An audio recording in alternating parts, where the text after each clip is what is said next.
Welcome to Overeducated and Underemployed. Fedden here. We've got comedian Lanny Farmer on the podcast today. We had a great conversation before his show at Foundry a couple weeks ago. Unfortunately, the video file did get corrupted. So this is going to be an audio-only episode. And there is a little bit of background noise because we recorded this in the club. I did get a few pics of them. They're up on the YouTube channel with the audio. And I'm going to be at Flickr with Lanny on November 18th. So come see us. Here's my interview with Lanny. We got into it. Enjoy our talk. Thanks for listening. Hit that subscribe button. Tell a friend about the podcast. Welcome to Overeducated and Underemployed. Fedden here. We've got a comedian Lanny Farmer on the podcast today. We had a great conversation before his show at the Foundry a couple weeks ago. We did lose, unfortunately, the video got corrupted, so this is going to be an audio-only episode. I did get a few pics of him, so they're up on the YouTube channel with the audio. I'm going to be up at Flickr Bar in Athens, Georgia on the 18th with Lanny. So if you're in Athens and you want to come check us out, do so. I'll have more details soon about that show.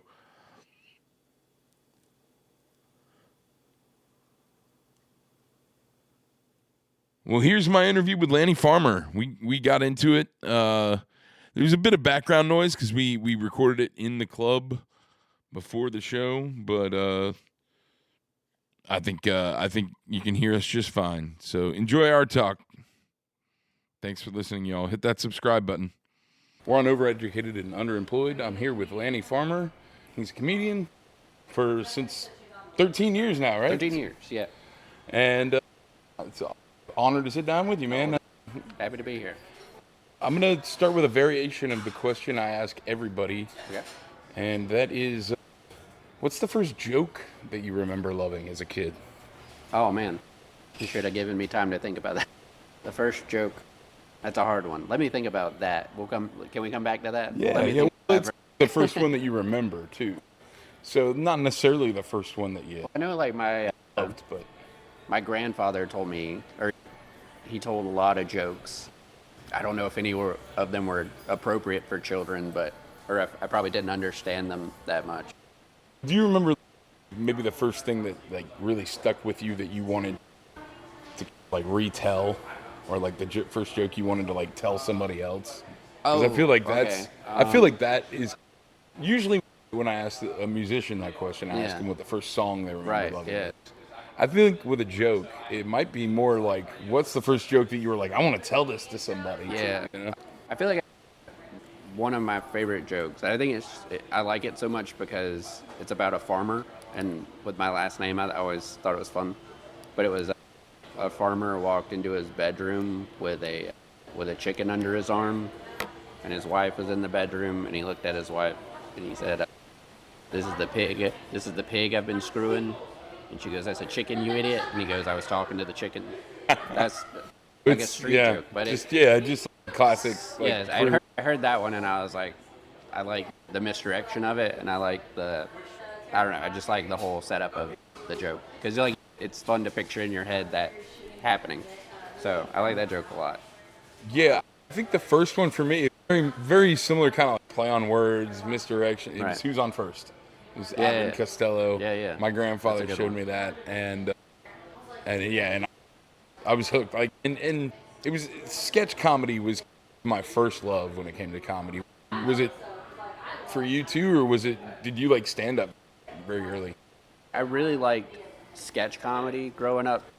I used to watch like Mad TV and old SNL reruns on Comedy Central. I think stand up was something that I liked more. I remember watching, just as a kid, my parents introduced me to Gallagher, and that was probably the first stand-up that I can recall. and now people make fun of it. But to me, it's as a kid, that's funny. Smashing watermelons, hilarious. Yeah, then when I got into Comedy Central Presents, I loved like the 25-minute specials that people would do. I fell in love with that. I fell in love with one-liner type comedians. Yeah. I really liked play on words, British humor. I feel like I can relate to that a lot. I like the dry wit, the sarcasm type stuff. Yeah, I did love sketch comedy growing up, though. I just don't think I was ever good at it. I gotcha. I'm not. My brain doesn't work that way to write out sketches, but Yeah, me neither. I I enjoy improv, but sitting down to write sketch is like one of the hardest things I think. yeah, it's that you like I do. can. It's always the ending. I don't know how to get like the big finale of it. It's hard. It's with a joke. It's like you have like a setup and a punchline, but to me, I guess sketch comedy is like telling a story, and that's just not something that I do when I do stand up. So it's like it's harder for me to write in that format. And so many of those sketches just end.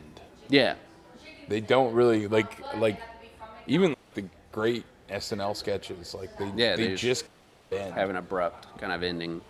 Yeah, like, Chappelle Show was big for me Me too. when I was in middle school and like high school. That was like, I think I've seen on the internet like that was memes before memes were Yeah, around where yeah. we quoted Chappelle Show, and that's very true. Me and my friends. And it's also quoted that part of show. why he like stopped doing it because Yeah. it started getting quoted by the wrong people, Sure. Yeah. right? Yeah. Or like the people that like weren't in on the joke. Yeah. But so, at what point did you start like performing, like in any way, like not just comedy, Oh, but like did you start performing in like school plays or anything like that?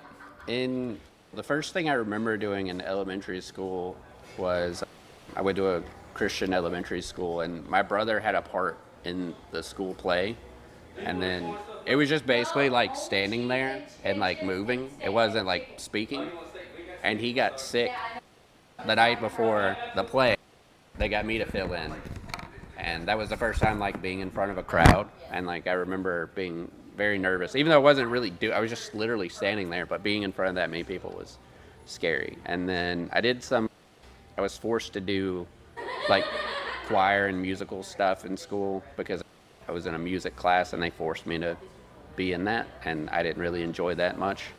So are you not like a music guy really? I was in a band in high school and I was the drummer, but I enjoyed that. The stuff we were doing in like music class was like very like kind of corny songs about Yeah. it was very corny to me, and I just didn't. It made me feel weird. But yeah, I started playing. I had to sing like Yankee Doodle. Yeah, like Dandy stuff in like front that. of the whole school. Yeah, to me it was just like it was embarrassing, and my brother was at the same school, and him and his friends were like in the front row laughing at me, and I'm just like I don't want to. I'm a very like introverted person anyway, and I didn't like them laughing at me. And then How did you like work through that? Because obviously, once you as a stand-up like that, yeah, you're. I'm not saying that people are always laughing at you, but you have to be willing to let them. yeah, I'd say the first probably 6 or 7 years of stand-up were really hard for me, just as far as like anxiety and stage fright. But then after you do it so many times, you let that feeling go of caring what people think, and I don't mind people laughing at me now. Like if I do a joke about myself, like I want people to laugh at it. Yeah, no, I think some of your best jokes are like self-deprecating Yeah, jokes. So that's like in some ways it's one of your things. I Right. think. Yeah, yeah. I think it's important to let the audience know that it's okay to laugh at myself, but when I start making fun of other things, it's okay. You guys laughed at me. Now we're gonna laugh at other stuff, and if you're weird about that, just remember you were laughing at me. So it's like, right. to me, it's like a way to like, disarm the audience. It's okay. You were on the joke when I was joking about me, but now when I'm joking about other things, don't be like, oh, don't pull back on me for that. Because Right. Yes. So what brought you into stand-up in the first place then? If you had this, like, stage fright and anxiety, Yeah. that seems like a weird thing to Yeah. want to do. I think I was very like shy, introverted as a kid, and I had anxiety. So I think the thought process was if I can do stand-up, which is something that drives my anxiety to its highest level, then like other things won't bother me as much. If I'm putting myself in a position where I'm like the most anxious and I survive it, then like other things will become easier. And it did help me a lot as far as being able to like talk to people, not worry about the outcome of things. It's just, yeah, with stand up, it's a lot of us are worried about, are we going to do well? Are people going to laugh? And now it's just, I'm just going to do it. And if people don't like it, they don't like it. And that's, I almost feel like you have to let go of that in order to be, yeah, like the audience can tell if you care. Yeah. The first few years were really hard for me when I would not do well because I would beat myself up. But now it's, you just have to let it go and just let, the result doesn't matter as much as I know that the stuff I've worked on does work. Mm-hmm. I know it can be funny, and just because some people didn't like it doesn't mean it's not going to work in other places. And it can always be like a learning experience too. Yeah. What did you do did you just like first sign up for open mics, or did somebody encourage you to do it, or? I was working a job. I started when I was 25. I was working a job, and one of the guys that worked there, he did stand up, and I found one of his videos, and it wasn't great. He had just started, so I wasn't expecting a lot, but he was brave enough to do it. And then I just went to open mics and watched, and I was like, I don't think I would be the worst one, which is the thing I was just trying to avoid. I don't want to be the worst one on the lineup. Right. And then, I just signed up for an open mic after 6 or 7 months of just writing and going to open mics to hang out and watch. And then I did it at a bar where there was only like 4 people there that night. And then just to get over the stage fright and the overwhelmingness of being on the stage. Did you have a bunch of material before you signed up, or did you? I had a good bit of material. I did know if it would work. A lot of it was I ran it by like my brother or my mom and just thought, I was like, do you think this is funny? I had some backlog stuff. Once I got into it, I started writing a lot more because I started to get a feel for what I thought would work on stage. It's weird how that happens, isn't it?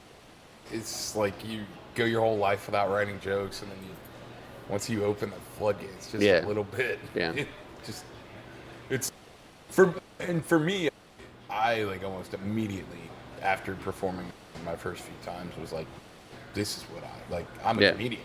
Like it was like a shift in identity. Even if I wasn't like success, like in the way that like someone just says they're a guitar player or whatever. That mental shift, I think, was part of the writing uptick. Yeah. Did you have something similar when you started doing it, or was it?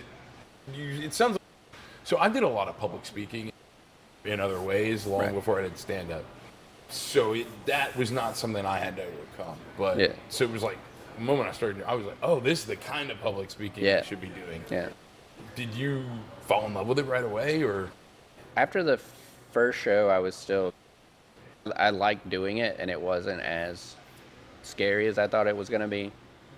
And then it took a few shows where I was like, okay, I'm enjoying this, because I was still like I'd get like sweaty and sick before the show. So I was like, I don't enjoy that part, but the performing Neil Brennan part. says it's like we're putting ourselves through a car wreck every time we go on stage. I mean, it definitely in the beginning it was probably like that. Now it's more like I'm very okay with whatever happens. But in the beginning it was like I felt like I had something to prove, and you want to do well every show, and then that perfectionist mentality of, oh, I want to destroy every time I get on stage. And this is not the reality. You have to give yourself permission to fail. Do you think you get better when you do well or when you do bad?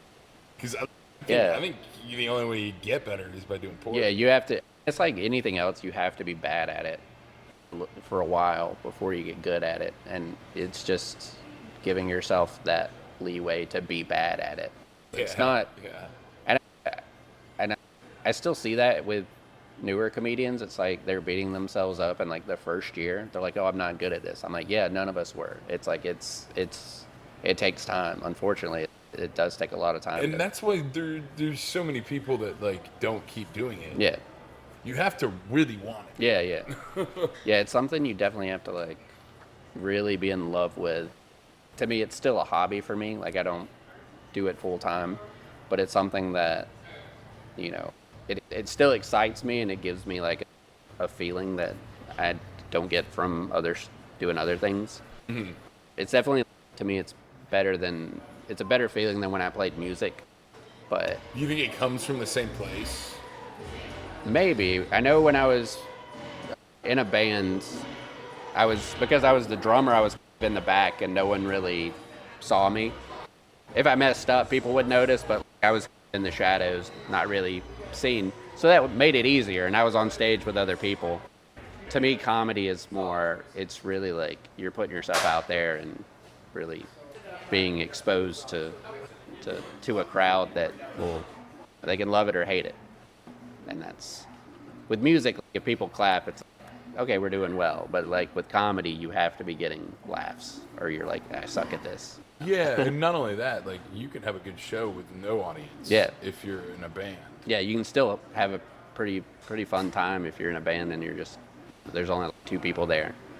But you're still having fun with your friends. But with comedy, I do watching my friends bomb, like my comedian friends. Yeah. That's really fun to me. For some I mean, reason.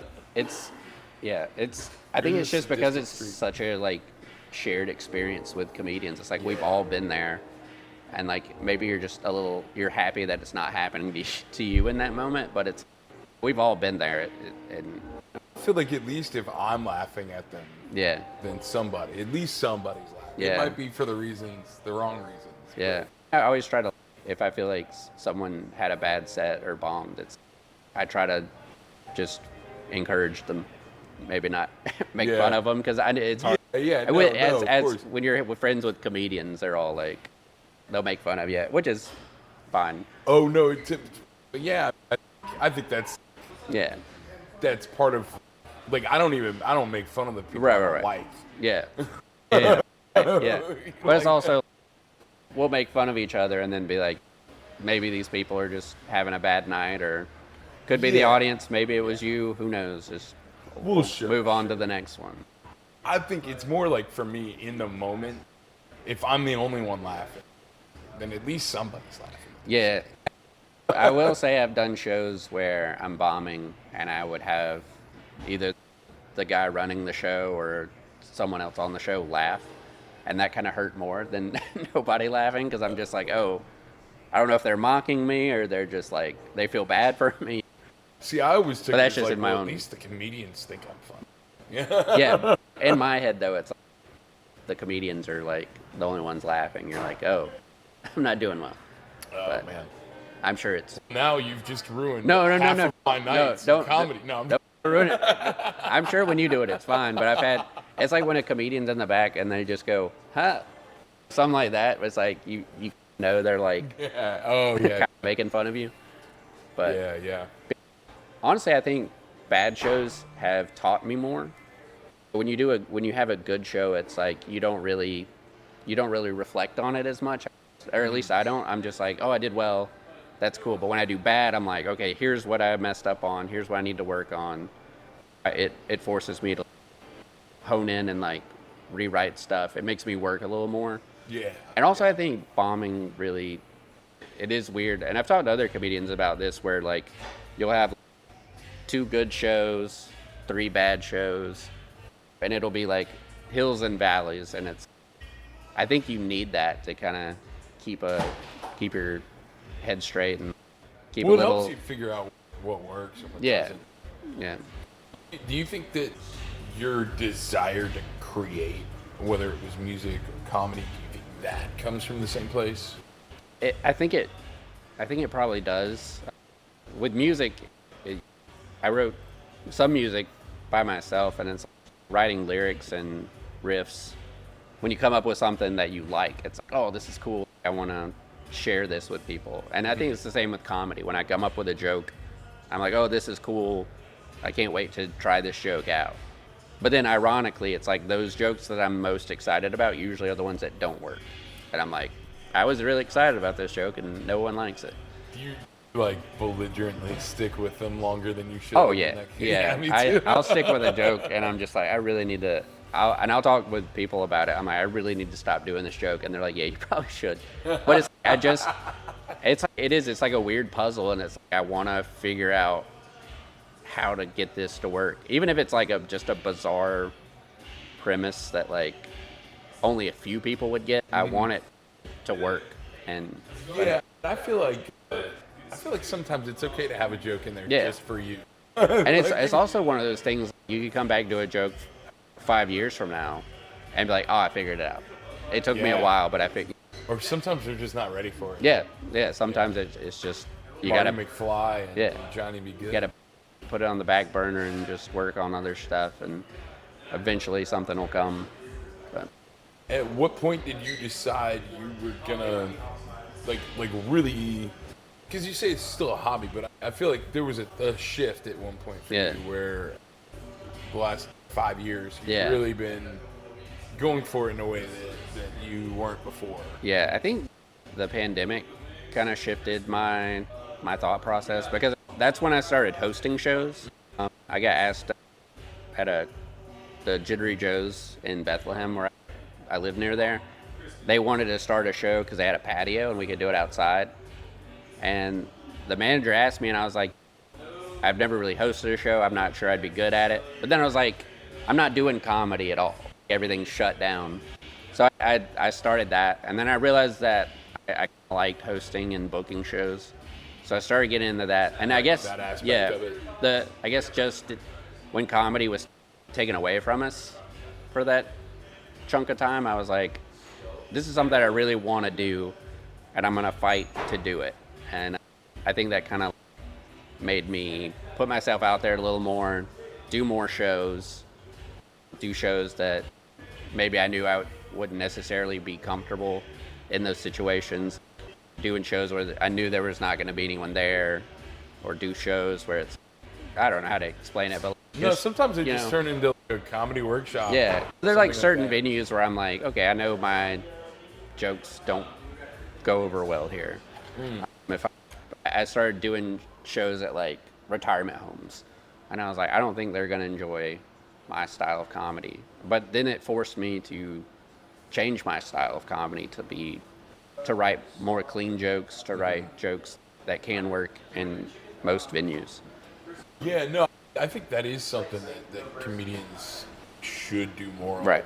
Is put themselves in situations where they're not.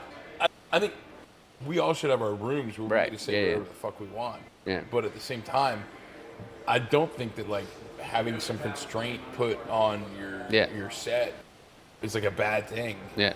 Once in a while. Yeah. I think it forces you to be more creative and come up with stuff that you not necessarily would have done if those restrictions weren't on you. Even just telling it a different way. Yeah. Or something like or that. taking like your dirty jokes and figuring out a way to make them clean.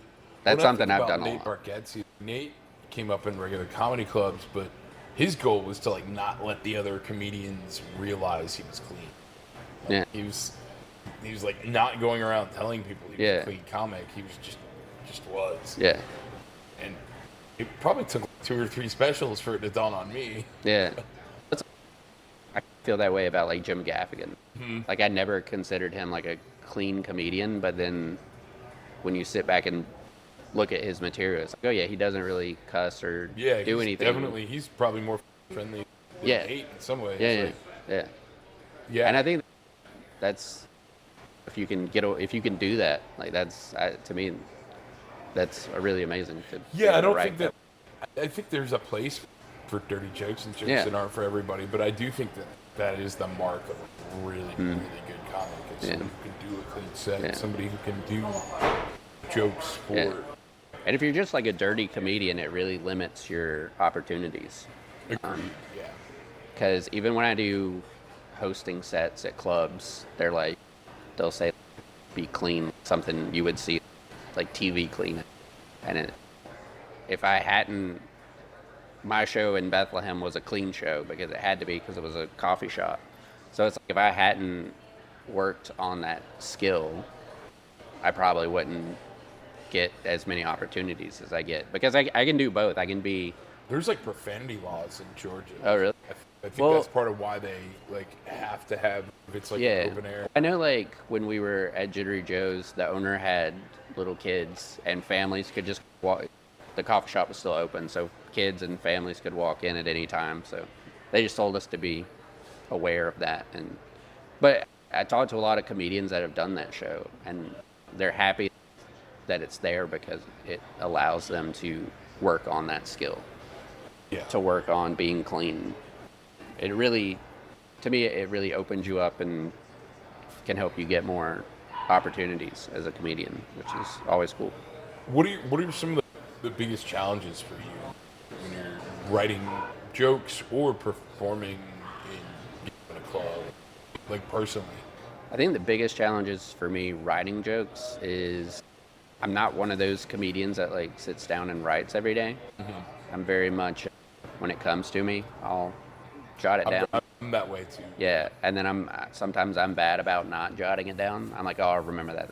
That's pretty funny. I'll remember, and then I won't. No. And then I just like, I've learned there. Yeah. Now it's if anything pops in my head, I'm like, just type it out, put it in your notes, and just performing at clubs. To me, hosting it's difficult. It's not difficult, but it's out of my comfort zone. Just because, to me, if you're a host, I thought you had to be like this, like very like energetic. Hey, everybody, that kind of person. And that's just not my personality. I'm very like stand still, hear some jokes. And I was like, I don't know if this is gonna work for a host, but I found out that people do like that. Like you can still be like warm and inviting to people, but still be yourself. Mm-hmm. But you do have to put on the fake. What's up, everybody? How's everybody doing? And that's difficult for me to do. Yeah. And that's like impossible. Yeah, for me, it's hard for me to be like, if I like try to fake enthusiastic, you can tell that it's not real, and I'm worried that people see that. Same. Like I feel like if I hosted, like I would have to actually think everybody on the show was really funny. Yeah. Because if they weren't, the audience would be like, I don't believe that this. Yeah. I've been very lucky that everyone that I've worked with, as far as like at comedy clubs, they've been really funny. So it's like I don't have to like all the shows I've done at, say, like the Punchline, I've been excited to do. Like I've heard of the person or I've watched some of their stuff, and I'm just like, these are funny people. I'm actually excited to be part of it. But even if I wasn't, I feel like I've gotten to the point now where it's like I've gotten better at the being warm and inviting and like making people be like, think this is going to be a great show.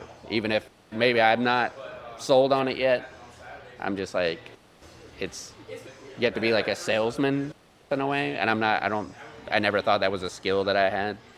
So it's like hard for me to do that, but it's gotten easier. Yeah, that's probably and then my challenges with hosting shows is you kind of have to be on like top of things. I'm not the best at remembering names, so I'm in the back like going over the person's name over and over, and I'm just like, come on, don't called somebody the wrong name before. Yeah, yeah, I've done that. I've said the name wrong even after I asked, and I think it's those little mistakes that like it makes you a better comedian because you're gonna make mistakes. It's fine. Just do the best you can. This was another tip one of the club owners gave me. He told me that after I do my host set, don't say, okay, your first comedian coming up, because that's not the first comedian. You're the first comedian. And it's like you have to have that confidence in yourself. And that was something that I struggle with sometimes. I'm just the host. But the host is a pretty important part of the show. You're warming up the crowd. And sometimes the host isn't necessarily a comic or like a very... Sometimes they're hosting because they're not that funny. Yeah, but it's like when you're hosting at a club and you're doing like a 10-minute set to warm the crowd up, you're help steering the boat in the right direction. And some people will be like, oh, it's just the host. I know no one's there to see me. I'm not on the marquee. I'm not on any of the promotional material. But that job is so important to get it going in the right direction. Because if like you get up there and suck the energy out of the room, the feature and the headliner are gonna be like, "What happened?" You What do you do to recover from that? Because we've all done that. Oh yeah. Like your kind of like best way. I just try if I see the material. I did this one show and it was for these two guys that were really big on social media, and they did a lot of crowd work stuff. But as the host at this particular club, they told you not really to do crowd work because you don't want to get them riled up. But that's what they wanted, and like I did my material and they just were staring at me. So then I would address it and I'd be like, okay, that sucked, blah, blah, blah. And then I started like leaning more into getting them involved. And that kind of helped open them up. And then when the feature and the headliner did it, they did it a lot better. But it made the show start to go in the right direction. But it was like a younger crowd, so they were probably more on like TikTok and stuff, or they've seen the crowd work clips, so that's what they were expecting. Yeah. And yeah. I'm not a big crowd work guy. It's a weird trend. We were actually, me and a couple people were talking about this the other day, where they saw a comedian at a club, and when they would talk to someone in the crowd, like there'd be like a camera crew like flood them, attack the person they were talking to. And to me, that's so strange. I wouldn't want that. That is really bizarre. I wouldn't want, like, if they talked to me and then there were like 3 camera people around me, I'd be like, oh no, I don't want to do this anymore. I don't want to. That's really bizarre. Yeah. I didn't even think about the production behind it. Yeah. Yeah, they're like. I mean, wow. good for them. They figured out a way to promote themselves and get social media hits, and that's part of the game now. Do you think you're like? I think most comedians, musicians, artists of all kinds, like it comes from like a place of darkness. Sometimes it's internal, sometimes it's external, sometimes a tough upbringing, sometimes it's anxiety and depression, or any combination of those. What's yours? Yeah, definitely the anxiety part was part of it. I feel I've always wanted to have the bravery to be like the class clown. Like I wanted to say things and like people laugh and be like, hey, high five and all that nonsense. And I'm very like a shy kind of person. I didn't talk a lot in school, mostly because I didn't want to get in trouble. And I think now it's like, it's okay to speak now. It's okay to tell jokes, and like people come to see that. I think it's like anything else. It's maybe not feeling like you fit in. I was in school and stuff. I was trying to find like where I kind of belonged in the social hierarchy and all that stuff. And I think that kind of affected me, like wanting to have like more friends and make people laugh and stuff. And now I think that affects me now because I want to help people have a good time. And I don't know, Yeah, I think that's I don't know if that makes any sense. No, it makes total sense to me. I think like that's what frustrates me so much when people like get mad at comedians for making like an offensive joke. Yeah. Or something. I've never met a comic that was trying to do anything but we just want to make people laugh and have fun, have a better time. Sometimes that's not the way that people handle certain things, and like that's okay. But we're not coming to it with malice or. Like, sometimes a boo is just as much as sometimes I like a boo. A reaction is good. I like a couple of groans here and there in the set. Yeah. But yeah, it's like that thing. It's I don't know, that feeling of wanting to be accepted. Yeah, be accepted. I guess it's to be good at something, to feel like people are listening to you, and like when you do comedy, they're forced to listen to you. I don't know, just stuff like that. Yeah. I think that those are pretty universal. Yeah. I think, for us.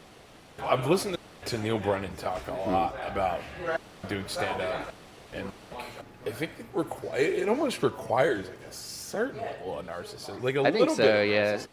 And I think that's what I like about comedy is it really gives and takes, because like you can have a couple of good shows and you're like, oh yeah, I'm the man, I'm killing it, blah, blah, blah. But then you have that show that's going to humble you very quickly.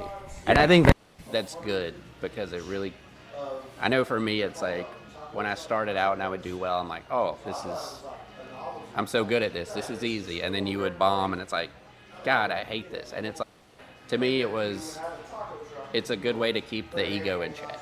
Because I'm at the point now where I tell myself, it's okay, I've had 3 good shows. I know one's coming where I'm not going to, it's coming. And I think that really... You ever lean into it really hard? Oh, yeah. When I start bombing, I just have to, you just have to accept it and be like, okay, like, I've got 20 more minutes up here. We're gonna be a long 20 minutes. We're gonna keep digging until hopefully something works, and if not, that's fine too. But I think just putting in the effort there is what. Self-awareness is really important. Yeah. There's so many comics that go up there and bomb and get off, and they're like, "Oh, that was great." And I'm like, yeah, it's like, did you not see the same thing? But yeah, part of me wishes I had that. A little more delusion where I'm not so hard on myself. I'm like, oh, I bombed, but I did pretty good, But I like the self-reflection, and when you don't do well, it really is like, it's the best teacher. When you don't do well, you re-examine it. Some people will quit, and I'm too deep now to quit, so I just have to sit in it. And eventually it's like, well, I've said way too many things on stage to get a real job. Yeah, I posted too many clips. Yeah.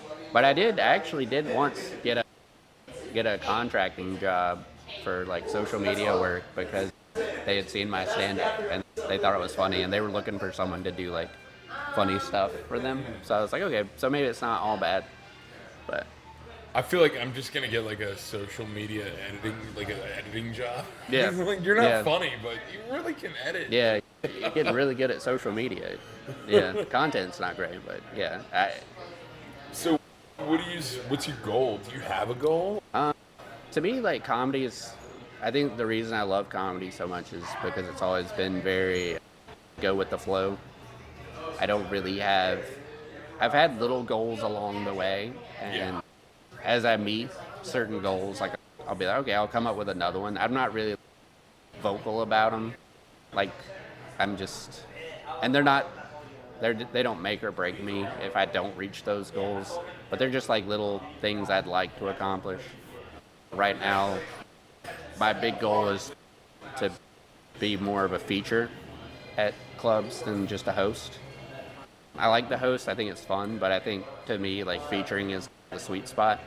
That's where I'd like to end up in the next couple of years. But yeah, it is cool though when you accomplish goals, like little goals along the way. I think it means that you're improving. Things are happening because comedy is really easy. It's a thing where you can really easily get down on yourself. You'll see other comedians doing really well or advancing quicker than you. Yeah, and there's a lot of like toxic competitiveness sometimes. I haven't noticed it as much up here. Yeah, Athens. I think Athens has a really positive scene overall, and I'd be lying if I said that like I didn't get like that sometimes internally, where I'm like, oh, this person got that, and it's the same. It's the same thing with like, keeping that ego in check. You gotta just. Psychedelic drugs are good at that. Okay. My thing is, just be happy for the person. That opportunity wasn't meant for me. There are other opportunities that are meant for me. I just have to find them. And I feel like the path I'm on is different than other comedians. Like I've been building a lot of shows and doing shows outside of Georgia just to. Let's go. Yeah, no, you're good, man. You're good. But it's just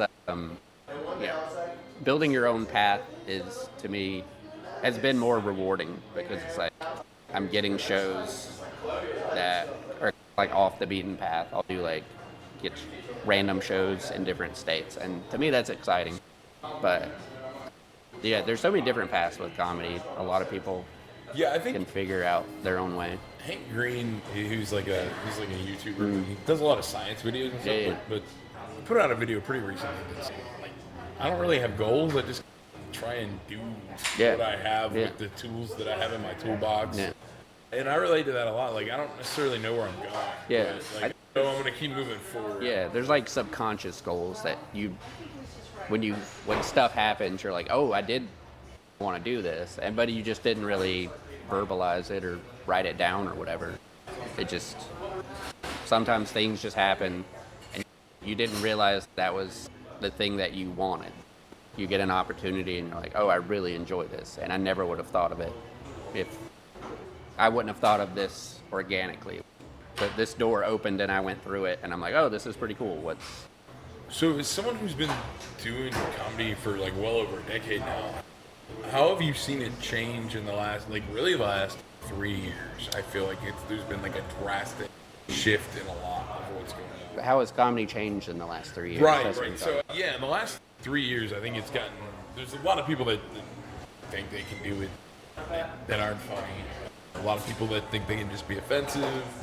And then also, I think on the other side of that, I think there's a lot of people that have been like overly gatekeeping, like about trying to tell people what they can and can't say. When to me, you just got to be funny, and the audience will tell you whether it's okay or not. Yeah. Obviously, there's certain things that like nobody should say, but I think in the last 3 years, I know we were talking about like the crowd work stuff. I'm not really sure when that started. Though. I feel like started during COVID or something. I feel like that's what I'm talking about. Yeah, that's been different. I've talked. talked. Like an offshoot of that. Huh?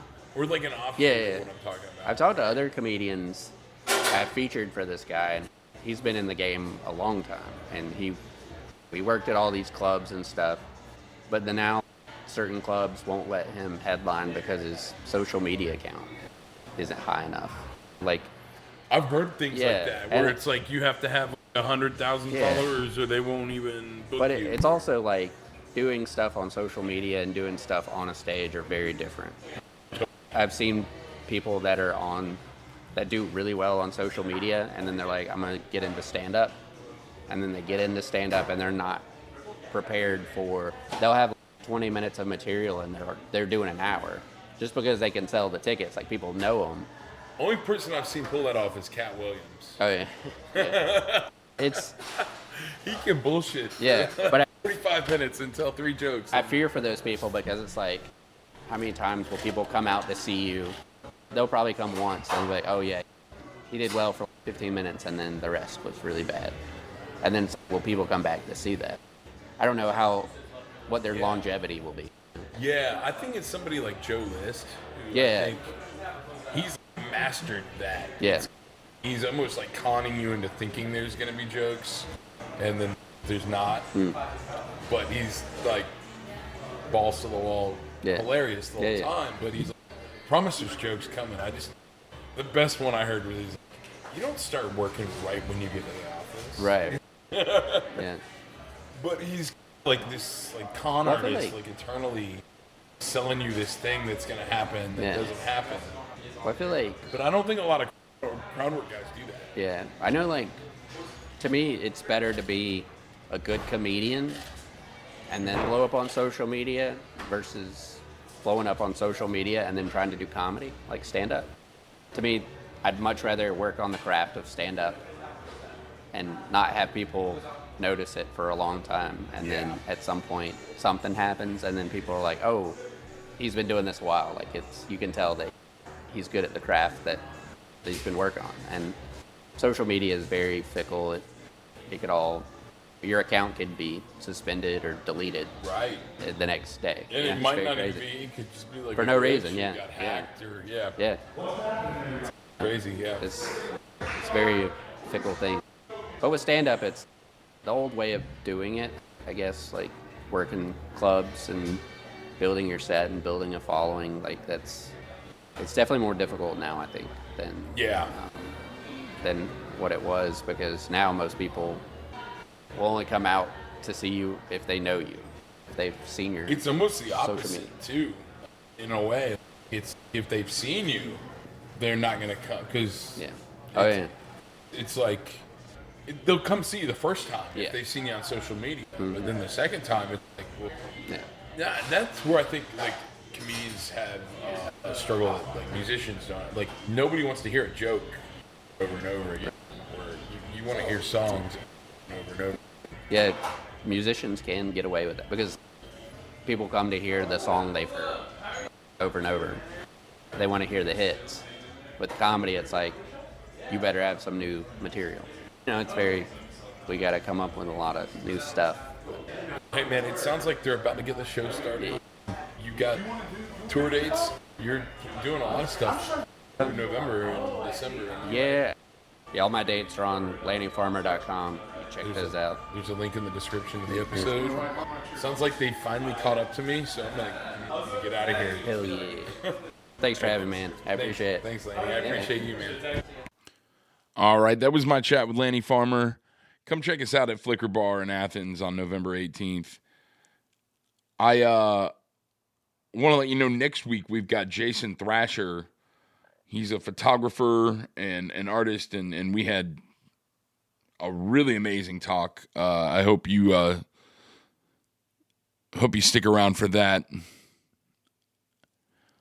Tells me all about going to India, going back to India, working on Drive-By Truckers music videos, working with the North Mississippi All-Stars. Really an amazing story he told. So I really look forward to putting that out next week. I hope you enjoyed my chat with Lanny Farmer. Make sure to go check out Sloan Brothers' new EP. Make sure to go check out Sloan Brothers' new EP, Middle-Aged Love. And he's going to take us out of here right now. Have a good week, y'all.